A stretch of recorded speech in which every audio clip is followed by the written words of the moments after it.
지난주는 부활절이었죠. 그 전주는 또 종려주일이었고요.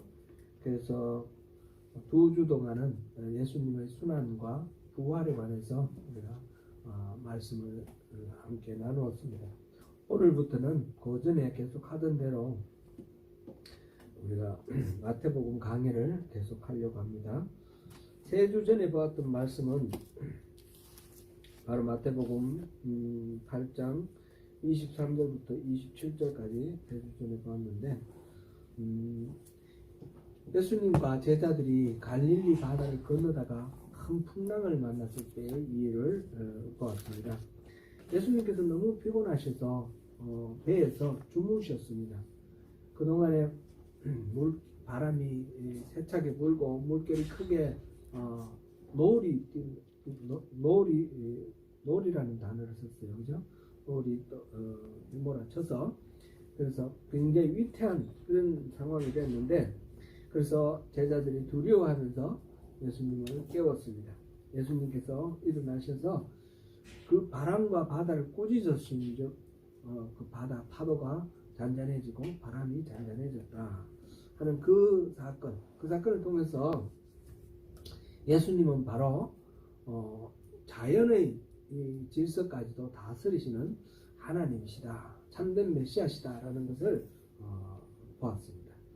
오늘은 이어서 귀신 들린 두 사람을 고친 사건을 통해서 예수님이 누구신가를 알아봅니다. 오늘 본문의 내용은 마가복음 5장 1절에서 20절에도 동일한 내용이 나와 있고요. 누가복음 8장 26절에서 39절에도 기록되어 있습니다. 근데 그 절수를 우리 생각해 보면 충분히 납득이 되듯이 마태복음이 가장 짧고요. 그 다음에 마가복음이 가장 길게 이렇게 나와 있습니다. 내용도 더 마가복음이 가장 상세하고 자세하게 그래 나와 있습니다. 같이 이렇게 함께 읽어보는 것이 좋겠습니다. 마가복음에서는 그 사건이 일어난 지역을 가다라 지방이다 이렇게 표현했고요. 마가복음과 누가복음에서는 그라사인의 땅 이렇게 표현했습니다. 그라사인의 땅, 그게 이제 갈릴리 호수 해안에 있는 그런 마을인데, 조그마한 마을 이고, 가다라라는 곳은 좀 큰 도시입니다. 큰 도시 한 8km 정도 떨어졌다고 그러는데요. 8km면 멀지 않죠. 가깝습니다. 근데 가다라라는 그 도시를 얘기를 하고 맨 나중에 마가복음 20절에 보면 데가볼리 지역에 그 소문을 이렇게 그 소식이 전해졌다 이렇게 나왔습니다. 그러니까 가다라라는 도시는 데가볼리 지역에 있다라는 걸 알 수 있습니다. 데가볼리는 영어로는 데카폴리스로 되어 있죠. 데카는 열이라는 뜻입니다. 열. 폴리스는 도시죠. 데카폴리스는 10개의 도시라는 뜻입니다. 그 지역은 말하자면 로마군이 이 팔레스틴 지역을 점령을 하고 새롭게 세운 신도시 10개가 있는 그런 지역입니다. 이시 63년에 로마의 그 폼페우스 장군이 예루살렘을 함락시켰는데요. BC 67년부터 파르티아 요즘은 페르시아입니다.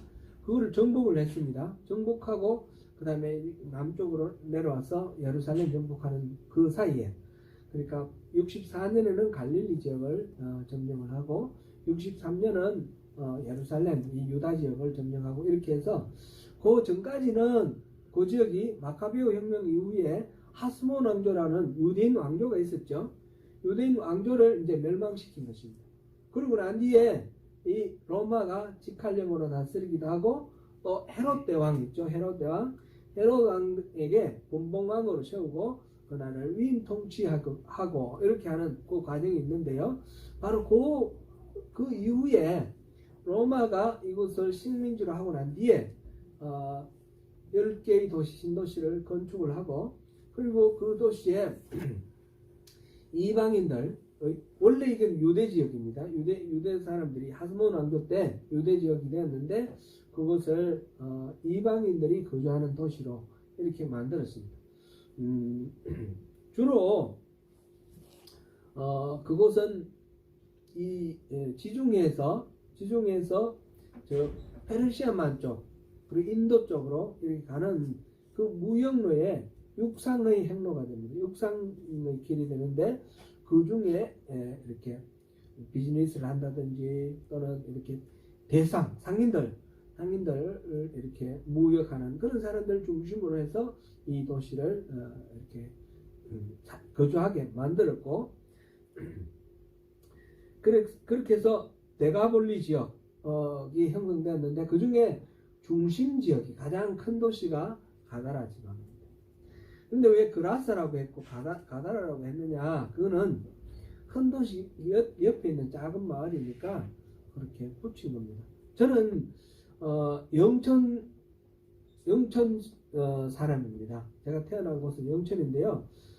제가 대학을 서울로 가서 그때부터 서울로 쪽 사람, 이민 올 때까지 서울에 살았는데, 어디 사람이냐 그러면 대구 사람이라고 그랬어요. 대구가 그 영천 바로 옆에 있는 큰 도시거든요.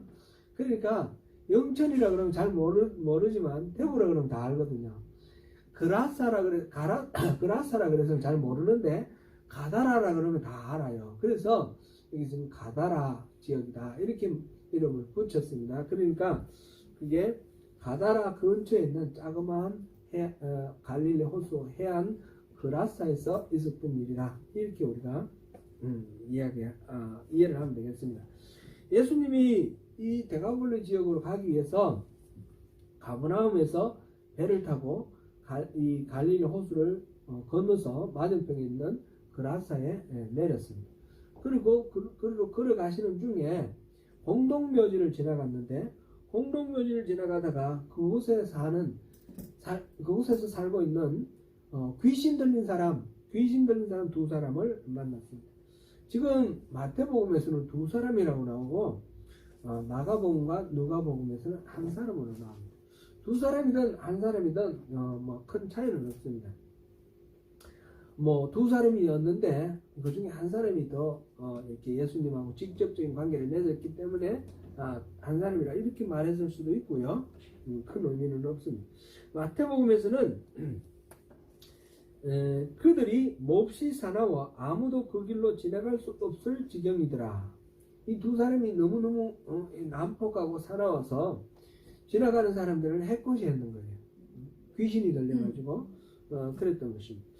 이 상황을 마가복음에서는 좀 더 자세하게 나와 있는데, 마가복음 병행구절 5장 3절에서 5절까지를 우리 한번 같이 읽어보겠습니다.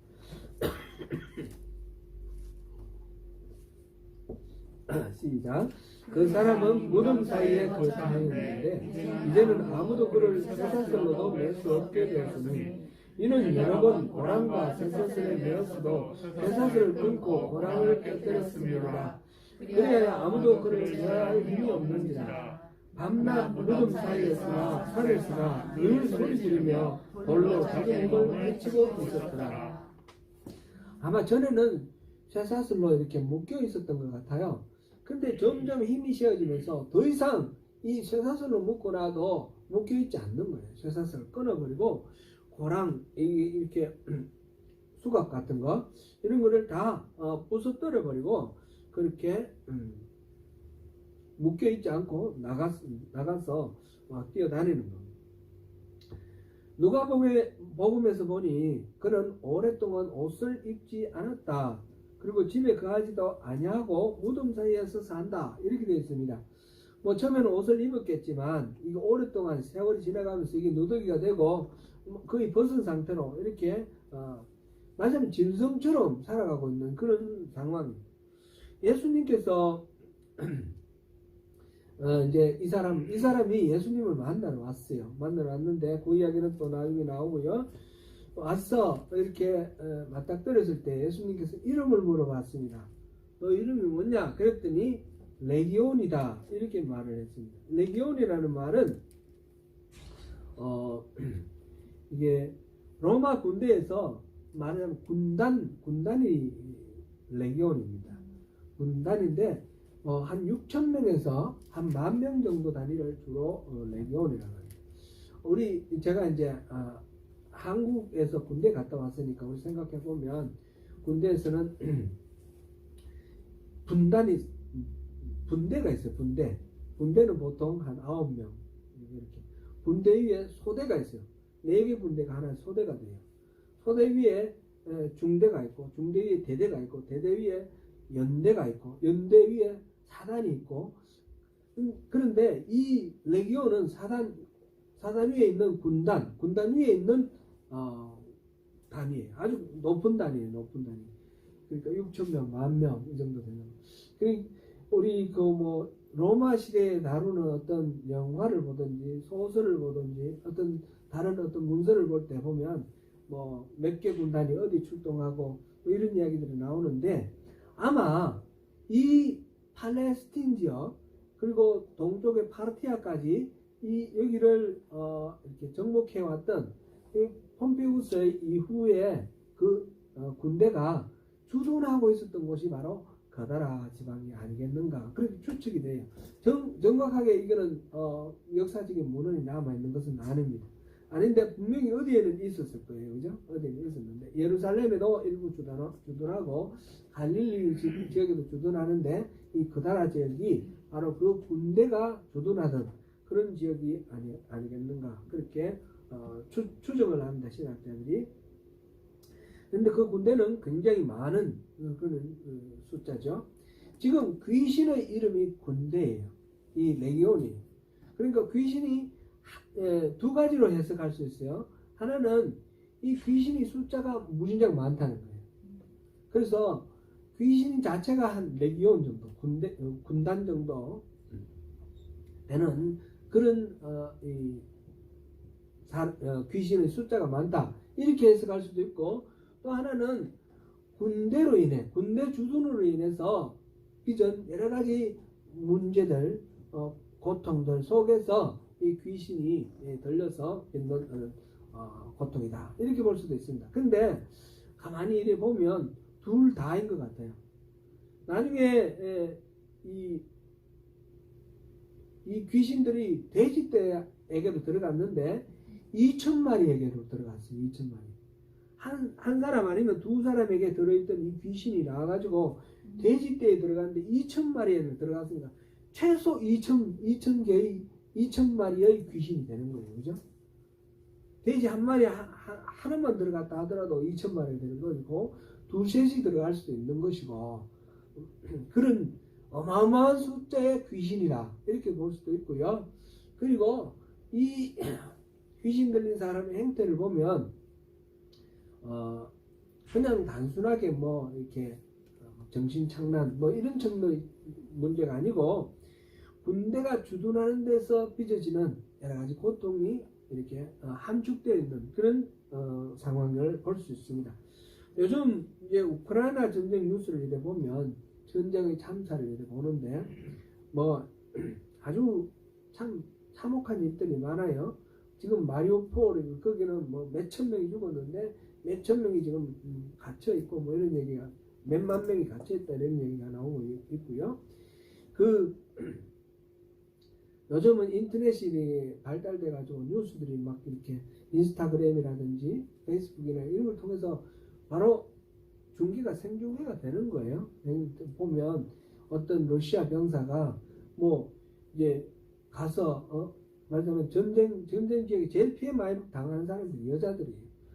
안여자를 성폭행하고 이런 거를 자기 애인에게 이렇게 보내가지고 이게 해도 되냐, 그러니까 애인이 콘돔 쓰라 이렇게 했다라는 이런 게 뉴스에 나와요.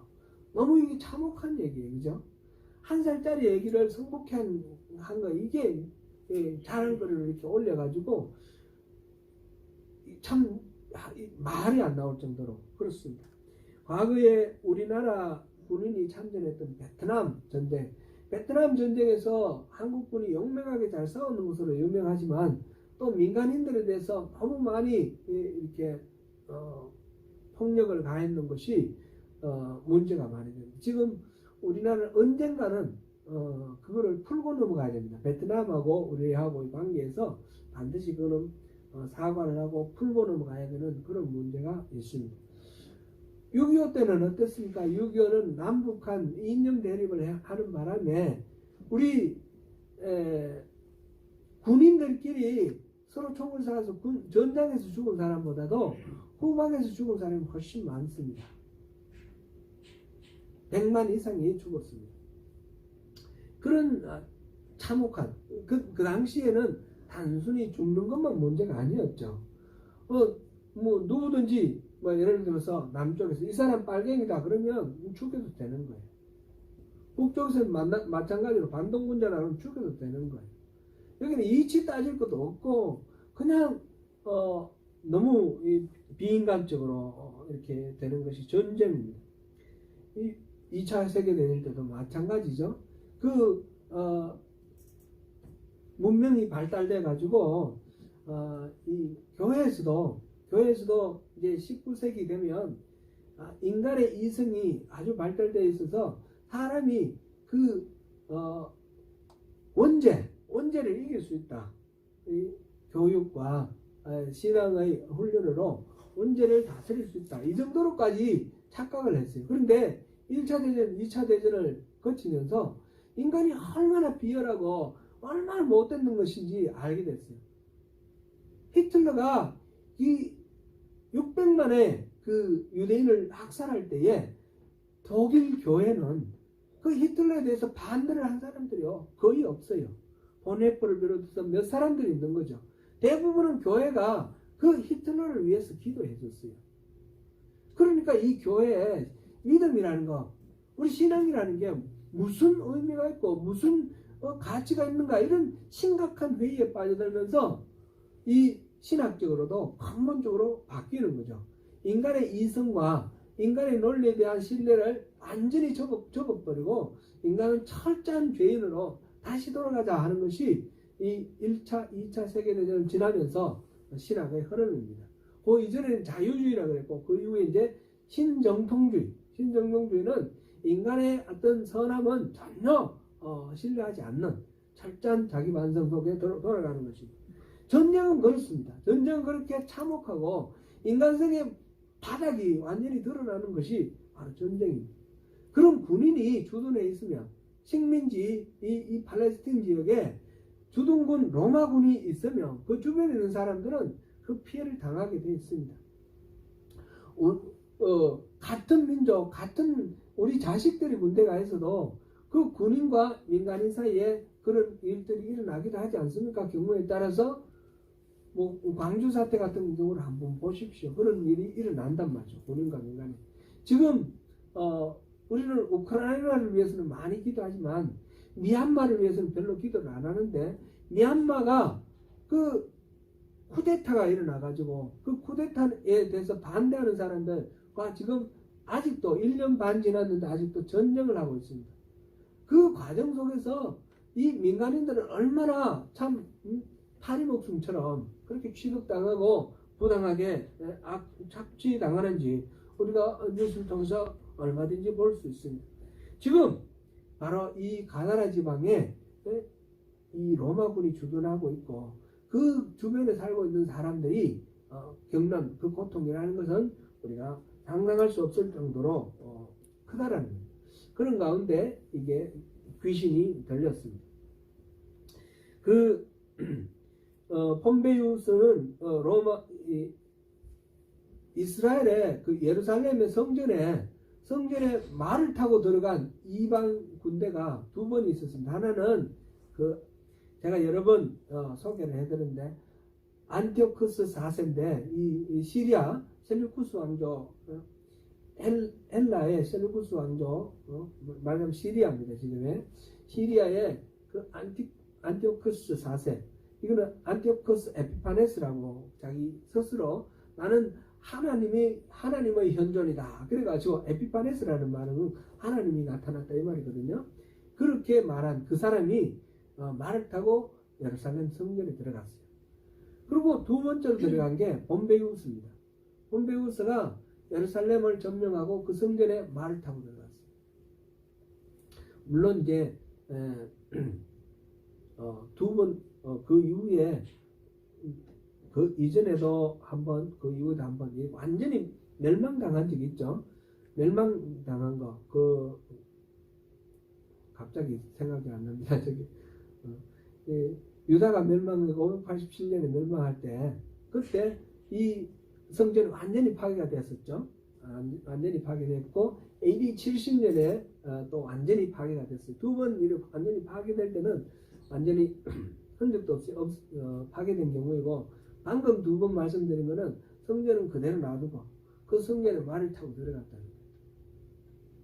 그런 폼페이우스가 지금 팔레스타인을 점령하고 잔혹하게 유대인을 다스리는 그런 상황입니다. 나중에 또 다시 또 보겠지만 귀신들이 돼지떼에게로 들어가서 물에 빠져 죽었는데 돼지떼가 몇 마리라고요? 2,000마리. 이 돼지는 원래 유대인들은 돼지고기 먹습니까? 안 먹습니까? 안 먹죠. 근데 이거를 목축을 하는 거예요. 2,000마리나 되는 그 많은 돼지를 지금 기르고 있다는 거예요. 율법에 돼지고기는 먹지 못하게 되어 있으니까 이건 유대인들이 소비하는 건 아닐 거고 이방인들이 소비하는 것일 겁니다. 아마 여기서 생산된 돼지고기가 로마로 이렇게 공급됐을 가능성도 굉장히 높습니다. 이 민족을 위해서, 지배자를 위해서 이들은 노동력을 제공을 하고 말하자면 착취를 당하는 거예요. 불임을 당하는 거죠. 그렇게 해서 이렇게 노예처럼 불임을 당하던 그런 상황을 지금 이렇게 볼 수 있습니다. 빠친코라는 그 소설이 김민진인가요? 이민진인가요? 그분이 쓴 소설이 영화가 돼가지고 드라마가 돼서 이렇게 나오는데 아직 저는 못 봤습니다. 못 봤는데 그 이야기를 이제 빠친코 이야기를 들었는데 이제 일제시대 때 우리 한국 사람들이 얼마나 핍박받고 수탈당했는가 그런 이야기를 담았어요. 한번 볼만할 것 같습니다. 이거는 우리의 역사 공부에도 유용하고 일본이나 뭐 다른 나라에서도 그 시대가 어땠는지 아는 것도 필요할 겁니다. 저는 이제 60년대 생이니까 이 일제시대는 경험하지 못했습니다. 그러나 그 일제시대 때하고 가까웠기 때문에 여러 가지 얘기를 많이 들었어요. 많이 들었는데 요즘 보면 일제시대를 거쳐서 우리 조국 대한민국이 산업화되고 부강해졌으니까 일제에 대해서 고맙게 생각해야 된다 이런 주장을 하는 사람들이 많이 있어요. 이른바 식민지 근대화론 뭐 이런 걸 주장하는 학자들도 있고 사람들도 많은데 정말 그거는 참 무시한 이야기입니다. 일본이 우리나라를 뭐 이렇게 철로도 놓고 공장도 세우고 한 게 우리나라 사람들 잘 먹고 잘 살라고 그렇게 한 게 아니지 않습니까? 수탈하기 위해서입니다. 우리 부모들 통해서 제가 얘기를 들었는데 이 30년대 40년대 되면 농사를 짓는데 우리 집에서 농사를 짓지 않습니까? 쌀 농사를 짓는데 쌀은 전부 공출이라고 해서 다 바치고 근데 만주에서 내려온 그 콩 같은 거 이런 걸 먹는 거예요. 우리가 지은 농산물도 우리가 못 먹고 다 빼앗기는 그런 상태. 그게 수탈. 그거를 위해서 철로도 놓고 여러 가지 뭐 항만도 만들고 그런 거죠. 그런 거를 고맙다 생각을 하고 이렇게 해야 될 이유는 전혀 없는 거죠.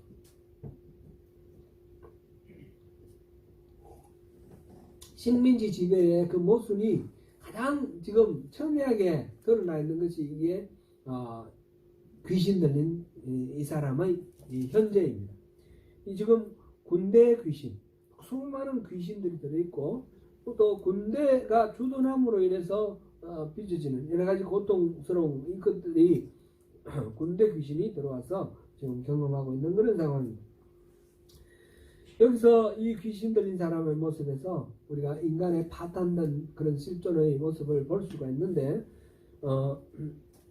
누가복음에서는 아까 말씀드렸듯이 오래 옷을 입지 않았다. 벌거벗고 돌아다닌다는 거죠. 마가복음에서는 쇠사슬로 묶을 수 없을 정도로 힘이 세서 여기저기 돌아다녔다. 밤낮 무덤 사이에서 산에서나 무덤 사이에서나 늘 소리 지르며 돌로 자기 몸을 해치고 있었다. 이렇게 되어 있습니다. 온몸이 멍투성이 피투성이가 되었을 것입니다. 그러면서 왜 자기 몸을 자기 스스로 이렇게 해치고 있을까요? 이 약자들의 어떻게 자기 속에 들어있는 울분 이거를 풀 수 없으니까 자기를 해치는 겁니다. 자기를 자해를 하는 것입니다. 얼마나 절망스럽고 얼마나 스스로 비참하게 여겼을까 충분히 짐작하고 남습니다. 누구와도 어울릴 수 없는 그런 열등감과 좌절감에 쌓여서 스스로 학대하고 있습니다. 어쩌면 이거는 자기 의지와는 전혀 상관이 없을 것입니다. 그 안에 들어온 귀신이 지금 부리는 대로 그렇게 놀아나서 스스로 괴롭히고 있을 것입니다. 참으로 비참한 상황입니다. 우리는 우리를 지배하는 주인이 누군가를 자세히 한번 생각해 볼 때입니다. 하나님이 주인이셔야만 우리가 살 수 있습니다.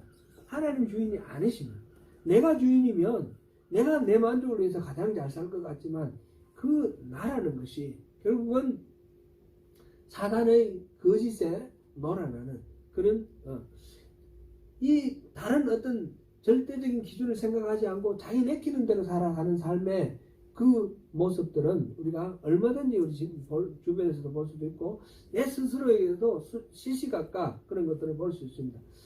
하나님을 잊어버리고 내키는 대로 살면 가만히 있으면 어떻게 됩니까? 가만히 있으면 죄를 짓습니다. 우리 인간은 그렇습니다. 죄를 짓기 위해서 특별히 노력할 필요가 없는 것 같아요. 죄를 짓기 위해서 작전 기도하는 사람 봤습니까? 죄를 짓기 위해서는 가만히 있으면 죄를 짓습니다. 그 죄를 짓지 않기 위해서 우리가 분투하고 기도하고 애를 써야 하는 것입니다.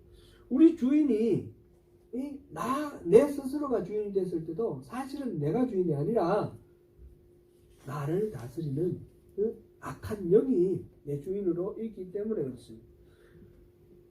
거기다가 특별히 귀신이 들려가지고 나를 조종하는 거라면 내가 판단하는 것과 지금 사단이 나를 다스리는 상태, 사단과 지금 마귀 귀신을 이렇게 한번 나눠서 생각해봐요.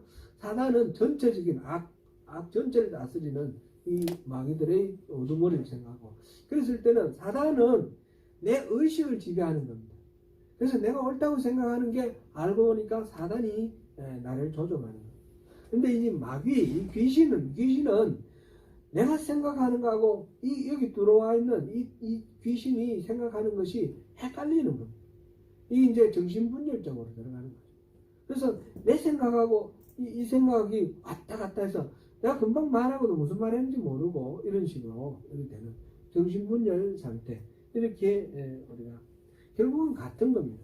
결국은 하나님이 주인이 되시지 아니하시면 우리는 악의 노예가 되는 것이고 죄를 저지르게 되는 것이며 그것으로 인해서 고통 속에 허덕이게 되는 것입니다. 예수님이 지나가시는 걸 보고 귀신 들린 사람이 예수님께로 다가와서 소리를 지릅니다. 29절을 우리가 한번 보겠습니다.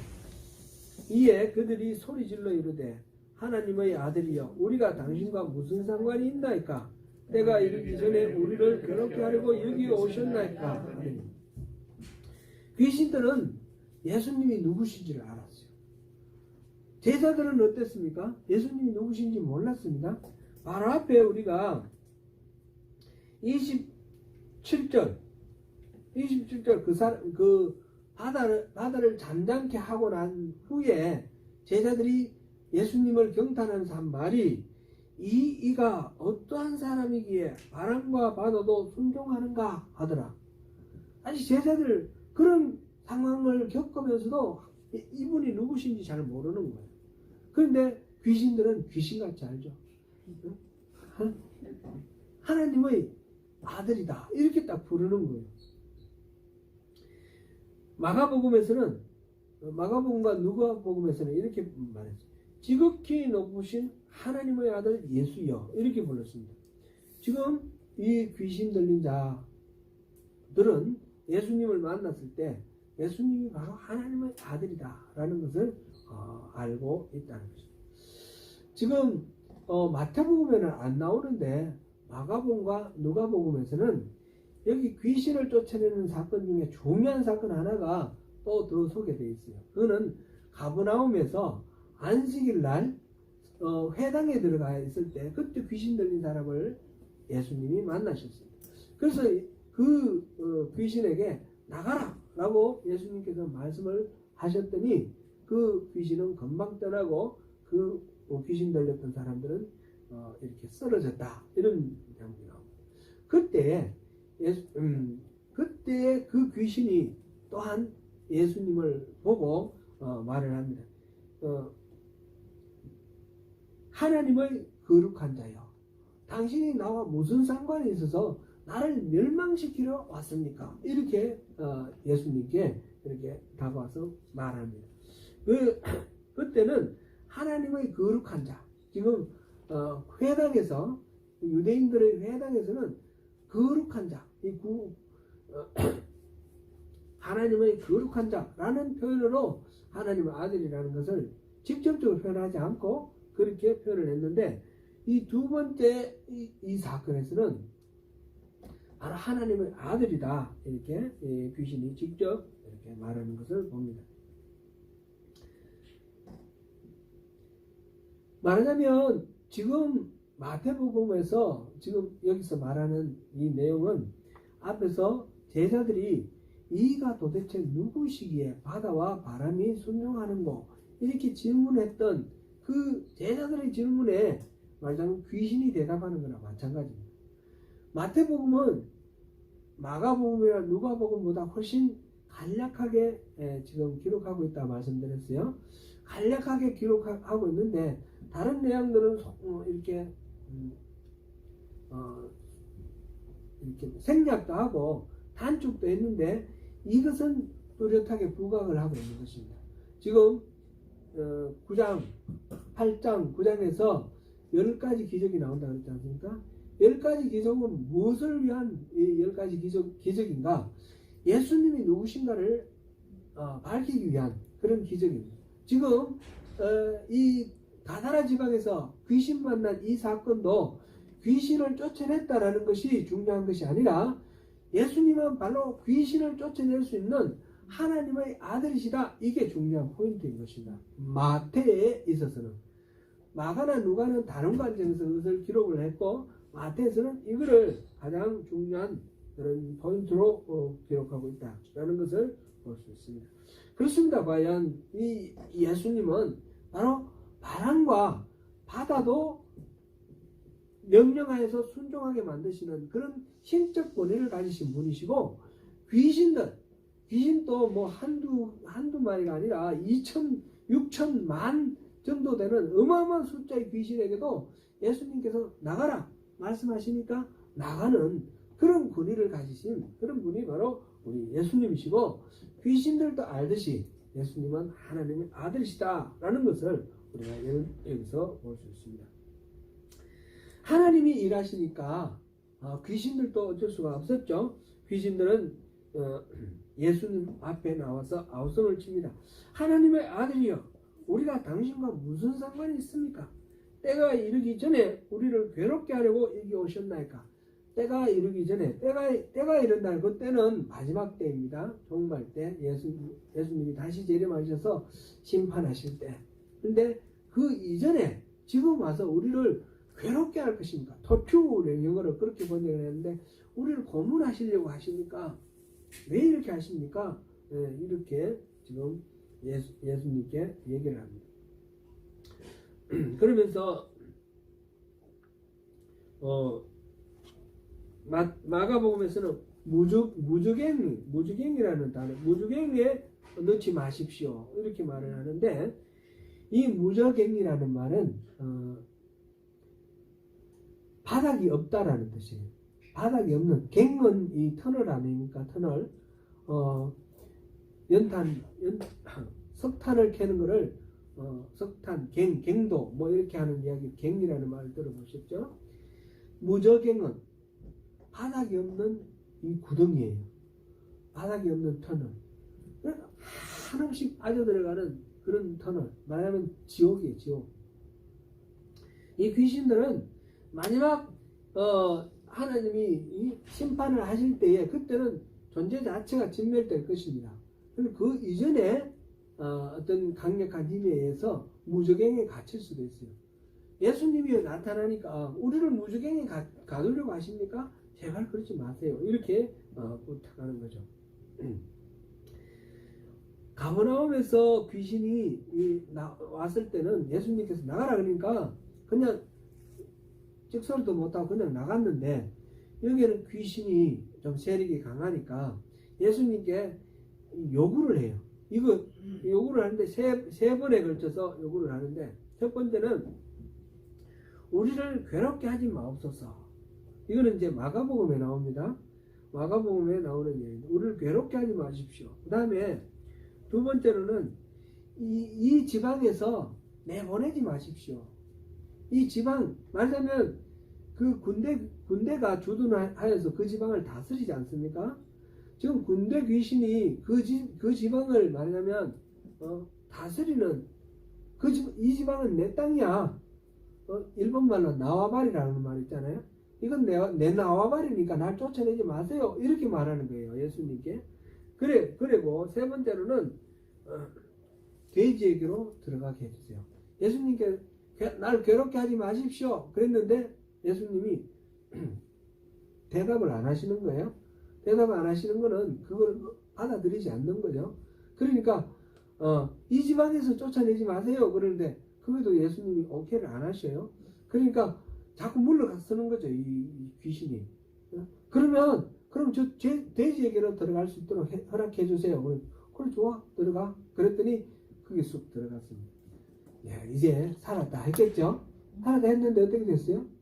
이 돼지들이 다 물에 빠져 죽었습니다. 아마 더 이상 설명은 없지만 이 귀신들은 무저갱에 갇혔겠죠. 어쨌든 간에 이제 이 귀신들은 다 처리가 되고, 그 다음에 그 결과는 어떻게 됐습니까? 2명의 귀신 들렸던 사람이 온전하게 되었습니다. 치유가 되었습니다. 귀신이 쫓겨나고 그렇게 막 몸을 학대를 하며 피투성이 멍투성이 되어서 뻘거보고 돌아다니며 소리 이러고 지나가는 사람들에게 행패를 부리던 그 두 귀신 들린 사람이 멀쩡한 사람입니다. 이 멀쩡한 사람이 되도록 하기 위해서 2,000마리의 돼지떼가 몰살당했습니다.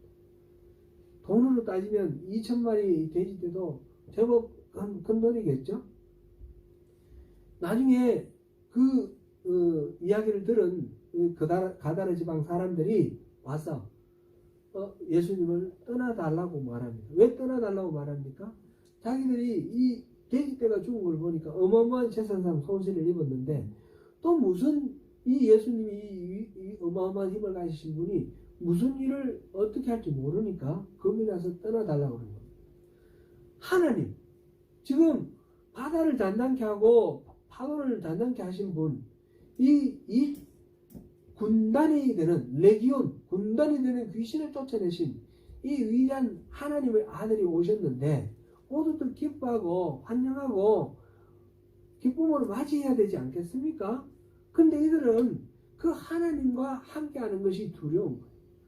달리 두려운 것이 아니라 자기들의 재산상 손해를 볼까, 또는 무슨 다른 어떤 피해를 볼까, 자기중심적으로 판단했을 때 자기가 무슨 손해가 될까, 그것이 두려워서 하나님의 임재를 거절하였습니다. 예수님의 오심을 거절하는 그런 모습을 봅니다. 하나님께서는 천하보다 귀한 2명의 사람을 살리기 위해서 우리 예수님께서는 2천의 돼지를 희생하셨습니다. 바꾸셨습니다. 하나님께서는 우리 한 사람 한 사람의 그 생명을 얻기 위해서, 잃어버린 생명을 찾기 위해서 독생자 예수님을 값으로 지불하셨습니다. 돼지떼 2,000마리하고도 비교할 수 없는 예수님을 값으로 지불하셨습니다. 우리는 모두 한 사람 한 사람이 예수님 짤입니다. 어마어마한 값어치. 우리는 존귀한 존재입니다. 우리를 함부로 대하면 안 됩니다. 스스로도 함부로 대해서는 안 되고 우리 서로도 함부로 대하면 안 됩니다. 우리는 하나님께서 예수님을 값으로 지불하시고 산 그런 귀중한 존재라는 것을 여기서 이 가다라 지방의 이 사건을 통해서 우리 또 한번 확인할 수 있습니다. 이 어리석은 가다라 거민들 그들은 생명을 이웃 사람이었지 않습니까? 귀신 들린 사람 이 생명을 살려주신 하나님의 은혜에 감사할 줄도 몰랐고 그런 능력이 있으신 예수님이 오심으로 인해서 자기들에게 베풀어질 어마어마한 그런 은혜 그 중에 병들 지금 예수님께서 수많은 귀신 들린 자 병든 자 고쳐주시고 치유해 주시고 이곳으로 오셨지 않습니까? 그 은혜가 그들에게도 있을 텐데 그 모든 것들을 아랑곳하지 않고 지금 예수님을 떠나달라고 얘기합니다. 당장의 눈앞에 어떤 상황을 보고 혼연할까봐 그것을 두려워하고 있는 것입니다. 귀신 들렸던 자는 또 어떻게 반응을 합니까? 이 사람들은 마태복음에는 이들의 반응은 나와 있지 않습니다. 근데 이제 마가복음, 누가복음을 보면 그 사람이 예수님께 와서 저도 예수님하고 함께 가기를 원합니다. 이렇게 얘기를 했을 때 예수님께서 따라오라 하지 아니하시고 거절을 하시면서 돌려보내시는데 그 이전까지는 예수님께서 보면 주로 이웃에게 말하지 말라 그러셔요. 이 사실을 얘기하지 말라 하셨는데 여기서는 가서 가족과 이웃들에게 하나님이 너에게 행하신 그 놀라우신 일을 말하라는 거예요. 전해서 하나님의 그 은혜를 알리라. 그래서 이 사람이 그 데가볼리 지역에 그 예수님의 일하심을 이렇게 널리 전했습니다. 우리가 이 일을 통해서 이 가다라 지방의 주민들을 통해서 우리가 하나님 안 계신 그 삶에 너무 익숙해져 버리면 하나님이 오시는 게 두려워요. 우리 그런 이야기 자주 하지 않습니까? 우리 예배를 할 때 하나님의 임재를 구한다고 우리가 구하는데 정말 하나님의 임재를 구하는가? 우리가 진정으로 하나님을 바라고 하나님 이곳에 임하기를 원할 때는 우리 안에 죄가 있고 우리 안에 뭐가 있으면 두려운 거예요. 피하는 거예요. 코란데오라는 말이 있죠. 하나님의 앞에 선 자. 하나님이 언제나 나를 바라보고 계신다 그랬을 때에 어떤 사람은 두려워하고 어떤 사람은 기뻐합니다. 어떤 사람은 두려워합니까? 죄 짓는 사람. 내가 하나님의 은혜를 입으면서도 그 하나님을 계속해서 거역하고 내 욕심대로 살아가는 죄를 짓는 사람은 하나님이 날 보고 계신다는 것이 두렵습니다. 그 사실 자체가. 안 보고 지나가시면 좋겠는데. 그러나 하나님의 그 은혜를 갈망하고 사모하는 자, 하나님께 한 걸음 더 나가기를 원하시고 하나님이 정말 나의 모든 일들에 동행하기를 원하는 사람은 하나님 임재를 구합니다. 우리가 하나님을 정말 바라는 사람이 되어야 되겠습니다. 내게 손해가 있느냐, 내게 뭐 어떤 죄를 지은 것에 대한 어떤 징계가 있을까, 그게 두려워서 하나님이 안 계시면 좋겠다라고 생각되는 그런 마음이 있다면 그건 너무너무 비극이죠. 너무너무 안타까운 일이에요. 그리고 또 지금 귀신 들린 사람의 경우 같은 경우는 예수님을 따라가고자 했을 때 그 가족과 이웃에게 하나님이 행하신 것을 전하라 그랬습니다. 그 전하는 현장, 하나님이 행하신 일을 전하는 그 현장에 사실은 하나님이 함께 하시는 것입니다. 우리가 움직이는 모든 삶의 현장에 하나님이 그렇게 함께 하시는 것을 우리가 확신하고 믿고 그렇게 하나님을 전파하면서 하나님의 우리 삶 가운데 개입하시고 일하시고 동행하시는 것을 늘 누리면서 또 그렇게 살아가시는 우리 모두가 되면 좋겠습니다. 이 땅에는 비참한 사람이 많지만 거라사 땅에 살고 있던 저 귀신 들린 사람만큼 비참한 사람은 흔치 않을 것입니다. 겉으로 드러나는 몰골이 험하고 처참한 것도 있지만 그 속에 들어앉은 수많은 귀신들이 조종하는 그것으로 스스로 생각인지 아닌지도 모르는 채 고통 가운데 소리 지르며 돌아다니는 그러면서 자기를 학대하는 그런 삶입니다. 이것이 어쩌면 우리에게도 얼마든지 나타날 수 있는 그런 병든 모습이라 생각합니다. 우리가 온전히 주님의 통치 아래에 있지 않다면 얼마든지 사악한 영이 우리를 지배할 수 있습니다. 이것을 우리가 바로 영적 전쟁을 염두에 두면서 살아가시면서 우리가 붙들어야 할 우리 삶의 현주소입니다. 항상 깨어 악한 영이 틈타지 못하도록 우리를 지켜야 할 것입니다. 그리고 하나님 임재를 구하시는 가운데 하나님이 우리에게 베푸르신 그 은혜를 늘 누리면서 승리하시는 저와 여러분 되시기를 축원합니다.